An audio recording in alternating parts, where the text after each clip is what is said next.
ఈనాటి ఆదివార సత్సంగ కార్యక్రమానికి ఇచ్చేసినటువంటి భక్తులందరికీ సాదరంగా స్వాగతం, సుస్వాగతం.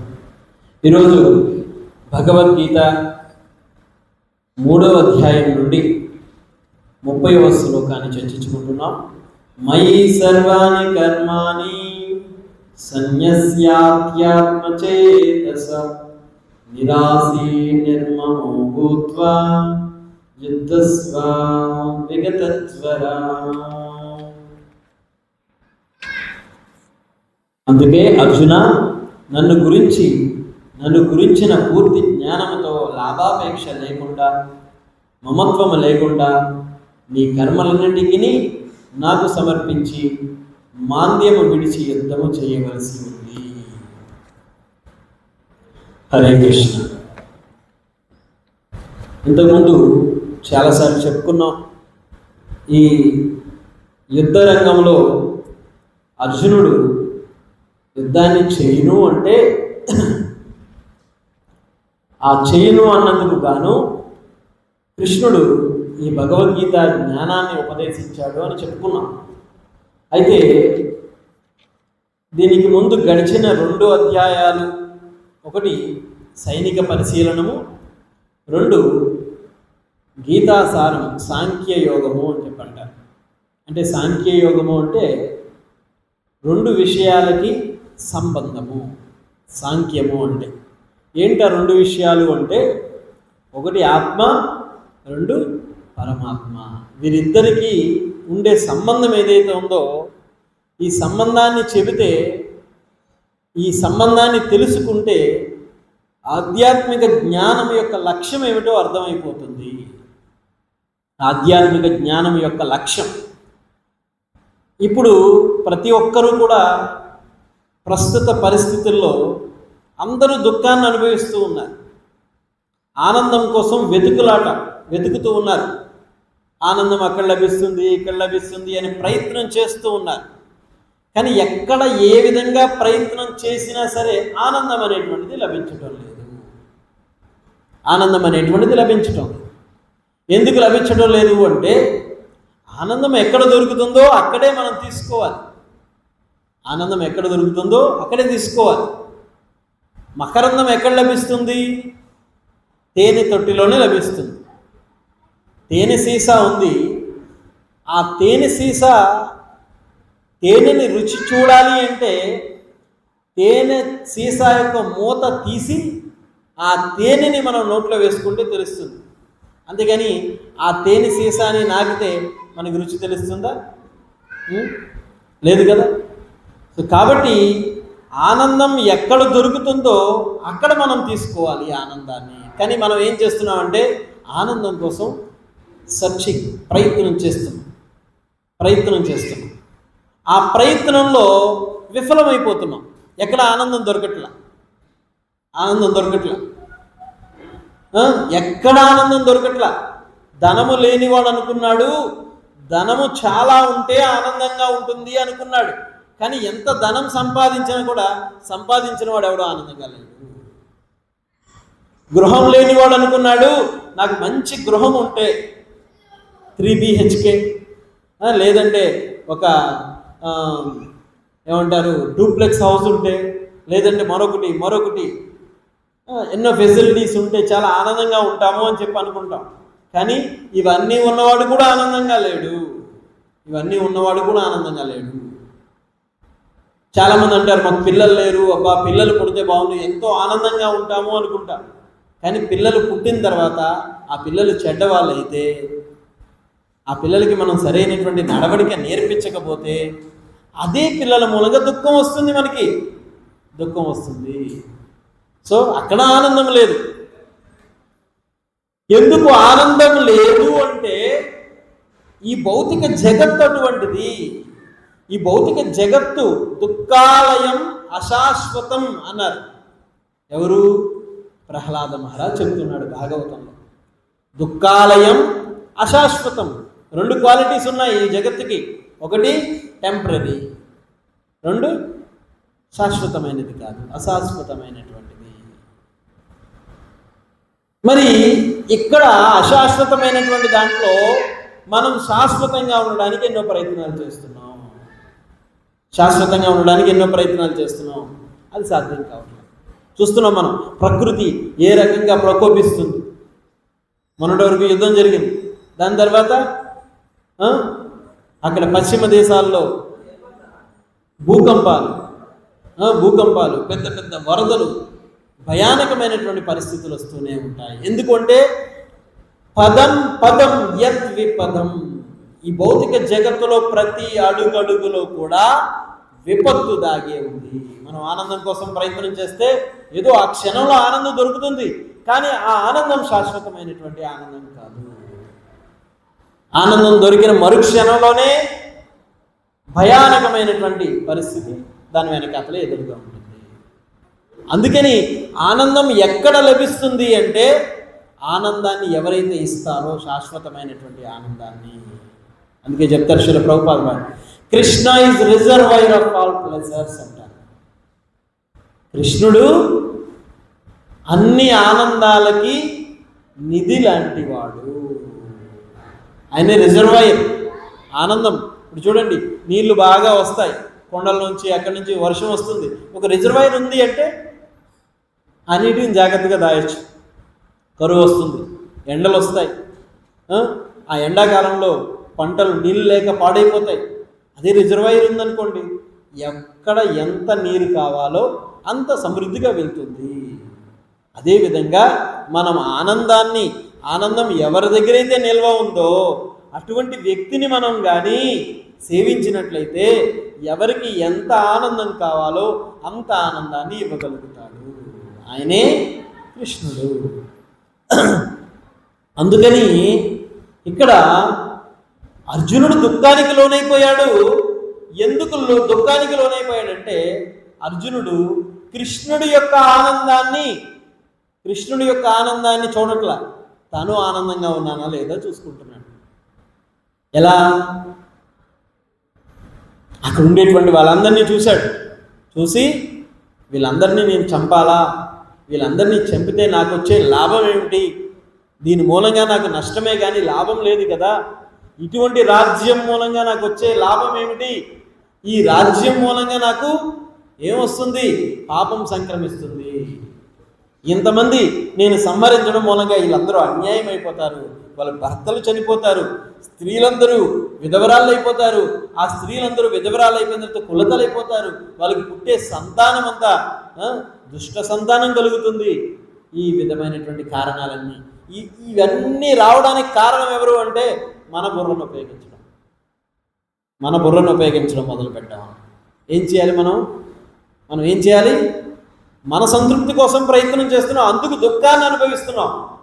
ఎప్పుడైతే నీవు భగవంతుని సంతృప్తి కొరకు నీ ఇంద్రియాన్ని ఉపయోగించావో అప్పుడు ఆనందంగా ఉండగలుగుతావు. భగవంతుని సంతృప్తి కొరకు మనం ఎప్పుడైతే భగవంతుని సంతృప్తి కొరకు మన జీవితాన్ని సాక్రిఫైస్ చేశామో, త్యాగం చేశామో, అప్పుడు మన చుట్టూ ఉండేటువంటి పంచభూతాలన్నీ కూడా మనకు అనుకూలమైపోతాయి. ఎందుకు? అరే నేను చాలా రోజుల నుంచి జపం చేస్తున్నాను, భగవన్నామ జపం చేస్తున్నాను, నియమ నిబంధనలు పాటిస్తున్నాను, భగవద్గీత భాగవతాలను చదువుతున్నాను, అయినా నాకు దుఃఖం రావట్లేదంటే నీకు శరణాగతి ఎక్కడిది? శరణాగతి ఎక్కడుంది? ఎప్పుడైతే నీవు శరణాగతి పొందుతావో, ఎవరికి శరణాగతి పొందాలి? మాయకి కాదు, కృష్ణుడికి శరణాగతి పొందాలి. ఎప్పుడైతే నీవు శరణాగతి పొందుతావో అప్పుడు ఆనందంగా ఉండగలుగుతావు. ఎందుకు అంటే నువ్వు ఎప్పుడైతే కృష్ణుడికి శరణాగతి పొందుతావో నీ చుట్టూ ఉండేటువంటి వాతావరణం అంతా కూడా, పంచభూతాలన్నీ కూడా నీకు అనుకూలమైపోతాయి. అందుకు మనిషి ఆనందంగా ఉండాలి అంటే ఆనంద నిధి అయినటువంటి కృష్ణుడిని సేవించడం నేర్చుకోవాలి. మన జీవితంలో అన్నీ సంపాదిస్తున్నాం, ధనం ఉంది, పేరుంది, అంతా ఉంది, కానీ ఏది కూడా ఉపయోగించుకోలేకపోతున్నాం. చెప్పండి, ఎవరైనా సరే బోల్డంత ధనం సంపాదించే వాళ్ళు ఉన్నారు, కానీ ఒక్కడైనా సరే ఈ సంపాదించినటువంటి ధనంలో ఒక్క పైసా అయినా సరే తీసుకెళ్ళగలుగుతున్నారా? తీసుకెళ్ళగలుగుతున్నారా? అప్పుడప్పుడు చూడండి, చాలామందికి నాకు పునర్జన్మ గుర్తుందండి అంటారు. నేను పునర్జన్మలో అంటే ముందు జన్మలో ఫలానా సామ్రాజ్యానికి రాజుని, ఇప్పుడు ఇక్కడ ఏదో ఇలా పుట్టేశాను నేను మళ్ళీ ఆ సామ్రాజ్యానికి వెళ్తాను. కనీసం మనల్ని ఎవరన్నా కనీసం ఆ సింహాసనాన్ని తాకనిస్తారా చెప్పండి? నేను ఇంతకు ముందు జన్మలో కృష్ణదేవరాయల్ని, ఈ రాజ్యం అంతా నాదే, సో మీరందరూ నా వెనకాతలు కూర్చోండి అంటే ఒప్పుకుంటారా? లేదు. ఎందుకంటే మనం సంపాదించిన దాంట్లో నేమ్ అండ్ ఫేమ్ ఏది తీసుకెళ్ళాం. మన పేరు రాదు, మన వెనకాతలు ఉండేటువంటి ఈ ప్రతిష్ట రాదు, మనం సంపాదించినటువంటి ధనం కూడా రాదు, ఏది కూడా రాదు. ఒకరోజు ఒక రాజుగారు ఉన్నారంట. ఆ రాజుగారు మంత్రి గారికి ఒక ఆదేశాన్ని ఇచ్చాడు. ఏంటి ఆ ఆదేశం? మన రాజ్యంలో ఒక మంచి మూర్ఖుణ్ణి పట్టుకొని తీసుకురండి అన్నారు. మంచి మూర్ఖుణ్ణి పట్టుకొని తీసుకురండి అన్నారు. రాజ్యంలో మూర్ఖుడి కోసం వెతికారు. వెతికి ఒక మూర్ఖుడిని తీసుకొచ్చారు. తీసుకొచ్చిన తర్వాత ఆ మూర్ఖుడికి చెప్తున్నారు, ఏరే బాబు, నీకు జీతం ఇస్తాను, నువ్వు ఈ కర్ర పట్టుకొని ఊరంతా తిరగాలి అన్నారు. ఈ కర్ర పట్టుకొని ఊరంతా తిరగాలి అని చెప్పన్నారు. సరే, రాజుగారు ఎందుకో చెప్పారు కాబట్టి నేను కర్ర పట్టుకొని ఊరంతా తిరుగుతాను అన్నారు. ఆ మూర్ఖుడు కర్ర పట్టుకొని ఊరంతా తిరుగుతున్నాడు. కొన్ని రోజులకి రాజుగారికి అనారోగ్యం వచ్చేసింది. ఇంకా రేపో మాపో అనేటట్టుగా ఉన్నాడు. రాజుగారిని అందరూ చూడడానికి వచ్చేసారు. ఇతర దేశాల నుంచి, అక్కడి నుంచి, ఇక్కడి నుంచి అంతమంది రాజులు వచ్చేసారు. చుట్టాలు పట్టాలు అందరూ వచ్చేసారు. అందరూ వచ్చారా అని అంటారు రాజుగారు. అందరూ వచ్చారండి అన్నారు. ఒక్కడు రాలేదు నన్ను చూడడానికి. ఎవడు? మూర్ఖుడు రాలేదు.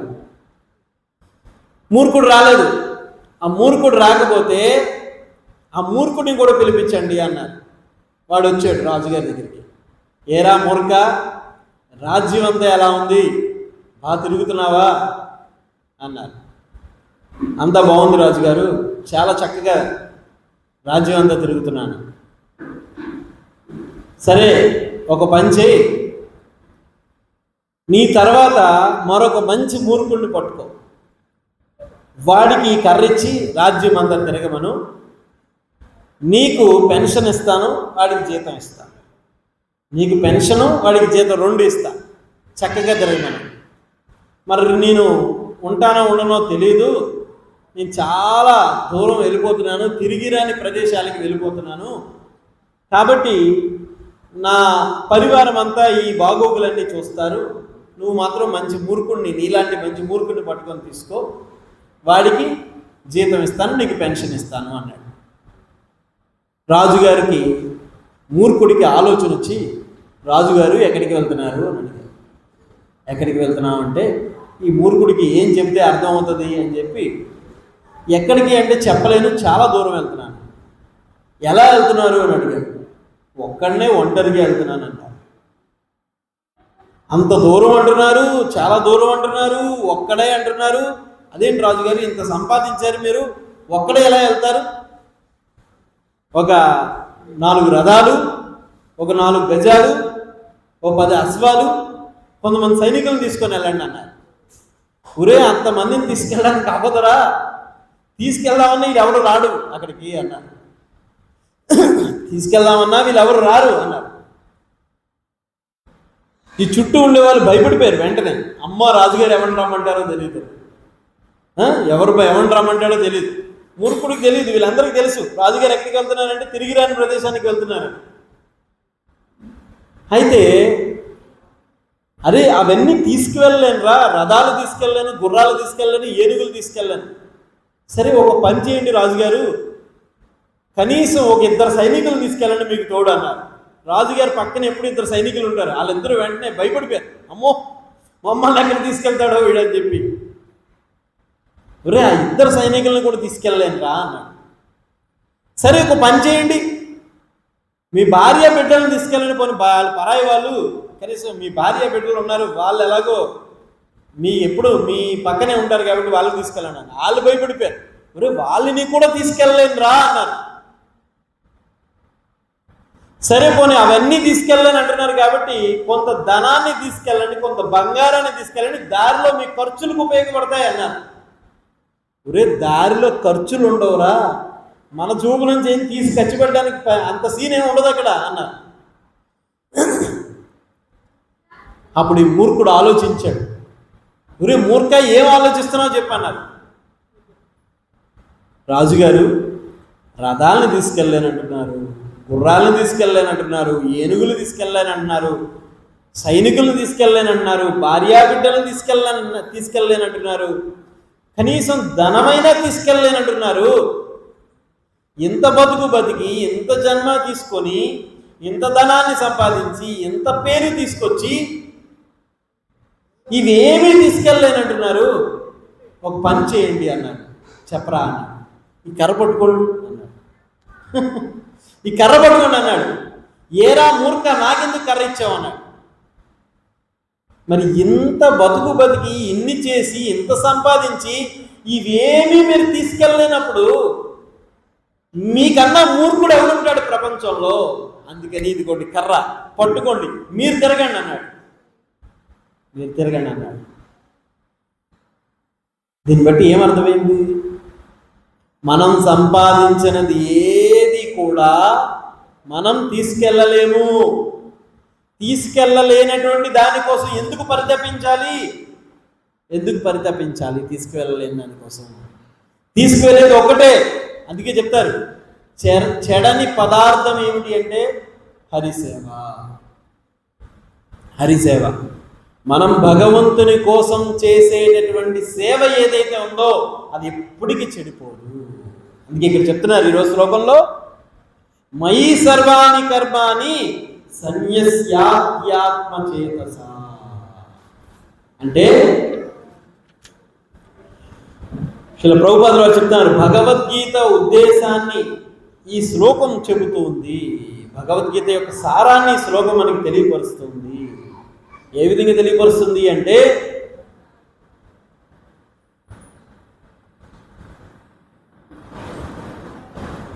శ్రీకృష్ణుని మీద ఏ విధంగా మనం ఆధారపడి ఏ విధంగా మనం సేవని వనరించాలి అంటే, ఒక్కొక్కసారి సాధన చాలా కఠినంగా ఉంటుంది. తెల్లవారు ప్రాతకాలంలో నిద్ర లేగాలి, నియమ నిబంధనలు పాటించాలి, 16 మాలలు జపం చేయాలి. ఖచ్చితంగా భక్తుడైనటువంటి వాడు ఇది ఖచ్చితంగా చేసి తీరాల్సిందే. ఇది చేస్తే మనం పవిత్రం అవుతాం. ఎప్పుడైతే మనం పవిత్రం అవుతామో అప్పుడు భగవంతుడికి దగ్గర అవుతాం. కానీ కృష్ణుడు ఇక్కడ ఒక చిన్న మనకి మార్గాన్ని ఇస్తూ ఉన్నాడు. ఒకవేళ నీవు సాధన చెయ్యలేనటువంటి పరిస్థితిలో ఉంటే కనీసం సేవ చేయాలి. ఎప్పుడైతే నీవు సేవ చేస్తావో నీకు ముక్తి రాదు. మనం అనుకుంటాం, అమ్మయ్య బాగుంది, ఇంకా భగవన్నామ జపం చేయాల్సిన అవసరం లేదు, ఉదయాన్నే నిద్ర లేగాల్సిన పని లేదు, 4 నియమాలు పాటించాల్సిన పని లేదు, చాలు సేవ చేస్తే చాలు, టెంపుల్లో వస్తాను, ఊడి చేస్తాను అంటే ఇటు అయిపోయింది ఇంకా. కానీ కృష్ణుడు ఏం చెప్తున్నాడు, ఆచార్యులు ఏం చెప్తున్నారు, ఇవేమీ చెయ్యలేని పరిస్థితిలో ఉంటే నీవు కేవలం సేవని చేయాలి. ఎలా చేయాలి సేవ? ఏ విధంగా సేవ చేయాలి? ఇక్కడ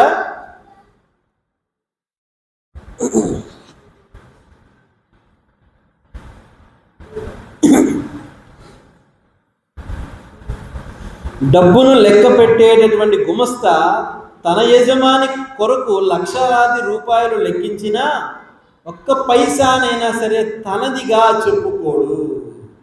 ఆ విధంగా సేవని చెయ్యాలి. భగవంతుడు మనకి ఇక్కడ సేవ చేసినప్పుడు ఎంతో గౌరవాలను ఇస్తాడు. చాలామంది వచ్చి మనల్ని గౌరవిస్తూ ఉన్నారు. చాలామంది వచ్చి మనల్ని ప్రభుజీ అని పిలుస్తారు. మనల్ని ప్రభుజీ అని పిలవగానే మనం చాలా గొప్ప స్థాయికి వెళ్ళిపోయాం అనుకుంటాం. కానీ అవన్నీ కూడా మనకి ఎలా వస్తున్నాయి? కేవలం భగవంతుని యొక్క తిలకధారణ మూలంగా, భగవంతుని యొక్క నామజపం మూలంగా ఇవన్నీ కల్పించిన వాళ్ళు ఎవరు? మన యొక్క గురువు మూలంగా వస్తున్నాయి, మన యొక్క ఆధ్యాత్మిక గురువు మూలంగా వస్తున్నాయి. అవి ఎప్పుడైతే వచ్చినాయో వాటిని మనం ఏం చేయాలంటే మన గురువుకి సమర్పించాలి. ఆ విధమైనటువంటి సేవా భావనతో, సేవా తత్పరతతో మనం సేవని వనరించినట్లయితే ఆ సేవ మనల్ని శుద్ధ భక్తి స్థాయికి తీసుకెళ్తుంది. శుద్ధ భక్తి స్థాయికి మనల్ని తీసుకెళ్తుంది. అప్పుడు మనం భగవన్నామ జపం బాగా చేయగలుగుతాం. నీవు నామజపం చేస్తున్నావు, అయినా సరే నీలో మార్పు రావట్లేదు. ఇంకా ఒక కర్మిలాగా ఆలోచిస్తున్నావు. డబ్బు బాగా సంపాదించాలి, డబ్బు సంపాదించాలి. నువ్వు ఎంత సంపాదించడానికి ఎన్ని ప్రయత్నాలు చేసినా తలమూలకలైనా ఏం చేయలేవు. కృష్ణుడికి నీవు హృదయపూర్వకంగా సేవ చేయకపోతే, నువ్వు చేసే సేవ గురువుని సంతృప్తి పరచనట్లయితే నువ్వు భౌతికంగా ఏం చేసినా సరే ఫెయిల్యూర్. శ్రీల ప్రభుపాదుల వారి ఉదాహరణ తీసుకోండి. ఆయన జీవితంలో ప్రభుపాదుల వారి యొక్క గురువు గారి యొక్క సంతృప్తి ఏమిటి? పాశ్చాత్య దేశాలకు వెళ్ళాలి, అక్కడ హరినామ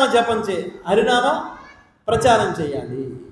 ఇది ఆయన యొక్క గురువు గారి యొక్క ఆసక్తి. ప్రభుపాదుల వారు ఆయన గురువు గారి ఆసక్తి కాకుండా ఇంకేం చేసినా సరే ఫెయిల్ అయ్యారు. ప్రభుపాదుల వారు ఒక పెద్ద మందులు దుకాణం పెట్టారు, అది కాలిపోయింది. వస్త్రాల దుకాణం పెట్టారు, అది కాలిపోయింది. మెటీరియల్గా వివాహం చేసుకున్నారు, అది ఫెయిల్ అయిపోయింది. ఇక్కడ ప్రచారం మొదలు పెట్టారు, అది ఫెయిల్ అయిపోయింది.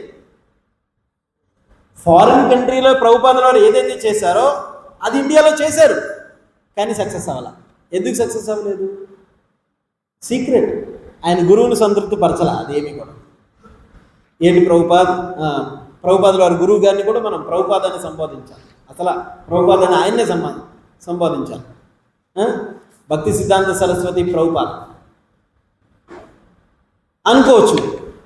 మహారాజ్ అదేంటి మీరు ఫారిన్ కంట్రీలో ప్రచారం చేయమన్నారు, నేను ఇండియాలో చేశాను, తప్పే ఉంది, రెండు ఒకటే కదా, ఏదైనా కృష్ణుని సంతృప్తి పరిచేదే కదా.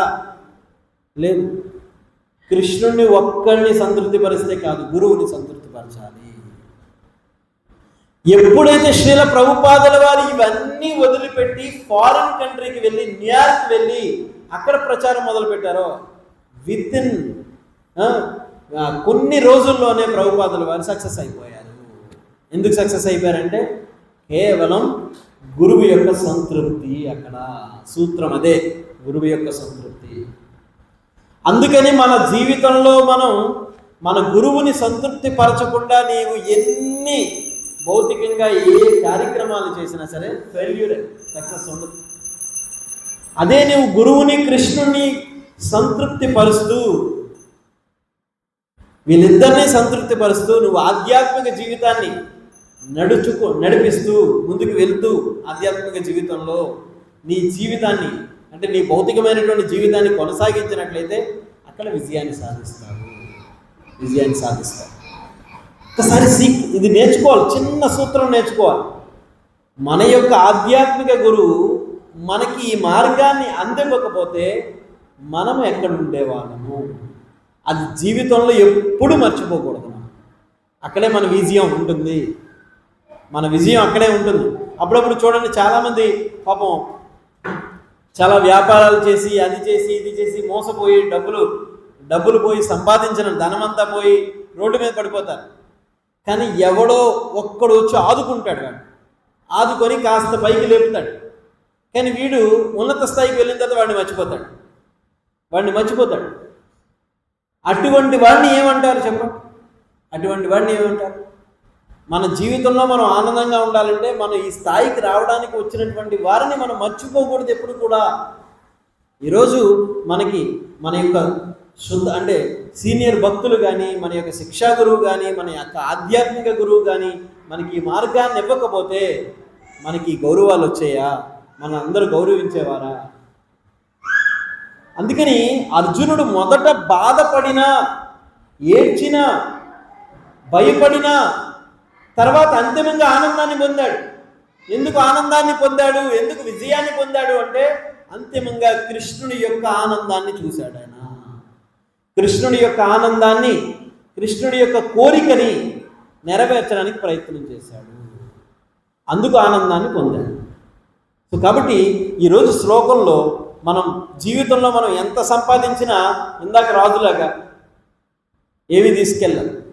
మరి తీసుకువెళ్ళలేనటువంటి దానికోసం ఎందుకు ఇంత ప్రయత్నం చేయాలి? తీసుకువెళ్ళలేనటువంటి దానికోసం ఎందుకు ఇంత ప్రయత్నం చేయాలి? సో భగవంతుడు మనకు చాలా గొప్ప అవకాశాన్ని ఇచ్చాడు. ఏంటో గొప్ప అవకాశం? ఏంటండి గొప్ప అవకాశం? మానవ జన్మ.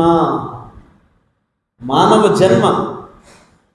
ఈ జన్మ పోయింది అంటే మళ్ళా వస్తుందని నమ్మకం లేదు ఎవరికి. ఎవరికైనా ఉందా? మళ్ళా ఎలా పుడతామో లేదో తెలియదు. ఏ నల్లిగా, బల్లిగా, కుక్కగా, పిల్లిగా ఎలా పుడతామో కూడా తెలియదు. మళ్ళా ఇంత గొప్ప అవకాశం ఉంటుందో లేదో తెలియదు. అందుకేం చేయాలి? బెటర్ లక్ నెక్స్ట్ టైం లేదు. ఇంకా కొడితే ఏనుగు కుంభస్థలాన్ని కొట్టాలి అంతే. అంటే ఏంటి? ఈ జన్మలోనే గురువుకి శరణాగతి పొందాలి, కృష్ణనామ జపాన్ని చేస్తూ అంతే నారాయణ స్మృతి, ఆ నారాయణుని స్మృతిస్తూ మన జీవితాన్ని ఆనందంగా ఉంచుకోవాలి. ఇది ఈరోజు శ్లోకంలో మనకి చాలా క్లియర్గా శ్రీల ప్రభుపాదుల వారు ఆయన యొక్క భాష్యంలో చెబుతూ ఉన్నారు.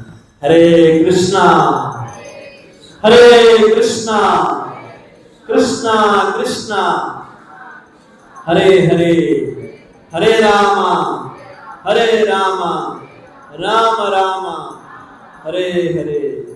జగద్గురు శ్రీల ప్రభుపాదికి